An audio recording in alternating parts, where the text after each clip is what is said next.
10 years ago, you had to worry about getting outworked by your fellow employees. Today, you have to worry about getting out-automated. The technological revolution of AI has completely changed in the last 6 months how we view and interpret the way that AI and really technology can influence and impact our lives. And ChatGPT is just the start of that. So today I'm going to be throwing you into the deep end on what exactly you could feed to ChatGPT in the form of lingo, phrases, or keywords that can get you the best outputs possible for ChatGPT.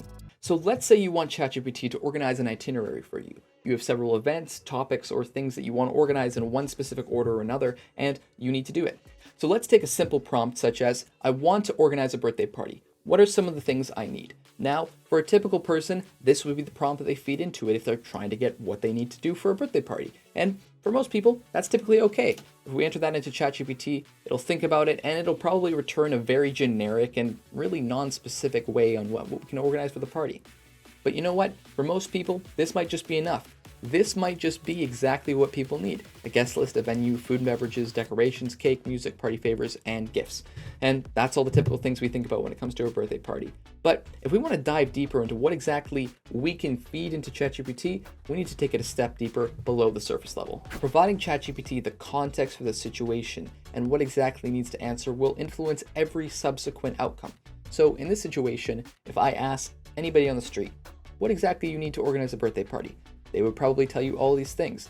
However, I might get a much different and more in-depth analysis if I was asking somebody who plans parties professionally for a living. By introducing context into the prompt through the form of you will act as, you are setting the stage and really the context for the rest of the prompt, and therefore that will dictate the rest of the output. In this case, I've replaced I want to organize a birthday party with you will act as someone who plans parties for a living. You've set the stage and really told ChatGPT this is what we want to act as. Act as that for the rest of this prompt. And flipping the script around, we've given it the second part of the prompt. I will give you. Telling ChatGPT what it will act as is a great way to set context for the scene. But following it up with the next thing that you are going to give it will set the prompt to be even more specific and really refine what ChatGPT can pull from. Think of the AI model as having a million different boxes, and the specific keywords and phrases that you feed it tell it which boxes it needs to pull from and put together and to form back into a sentence that it can give you. Now, obviously, if we're talking about here just giving me general generic party requirements, it's going to pull from the party requirements box. But what I want to do is pull from several different boxes so that it can combine those answers together and to give you a really cohesive sentence and response. It's meant to be conversational, so that's what I want the response to be like. Now, while the first two sections of the prompt give ChatGPT an idea of what it is and what you're going to give it, the third part really sets the stage for what you want back.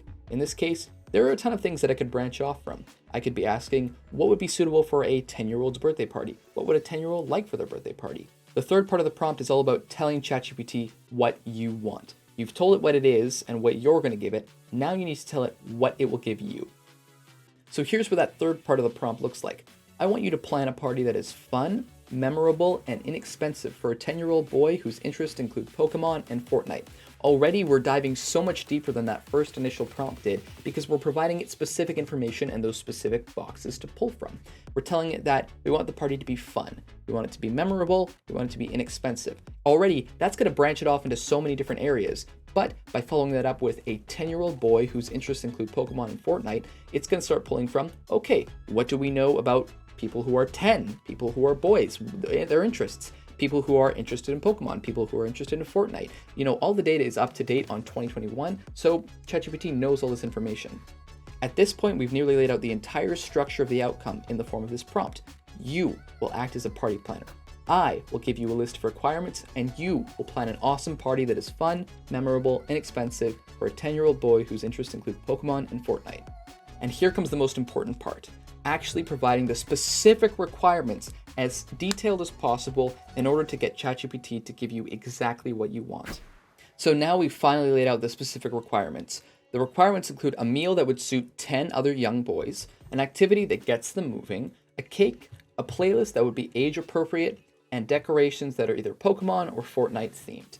So we've set the stage, we've laid everything out, and in just a few short seconds, look at the outcome that we've gotten. We took a really boring generic list of, cake, decorations, party planning, all the things that we typically think about when it's planning a party. And now we've actually set up a very, very fun day. Pizza, chicken nuggets, French fries. If I was 10 years old, I would be going crazy for that. to get them moving, Pokemon themed laser tag or Fortnite themed dodgeball. That'd be pretty fun. I mean, Fortnite wasn't around when I was 10 years old, but Pokemon was, and Pokemon themed laser tag, I mean, that sounds pretty cool. Cake, a 2-tiered cake with Pokemon or Fortnite theme. You can order it from a local bakery. Playlist, I recommend a popular mix of hip hop, rock music, or popular pop.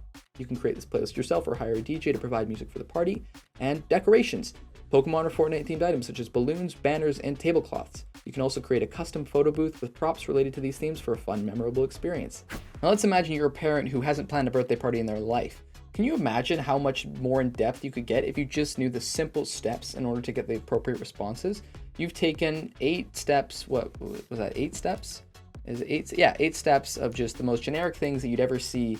Like, it doesn't take a genius to figure out that we've turned that 8-step, really boring and generic list into a full, fun, action-packed day.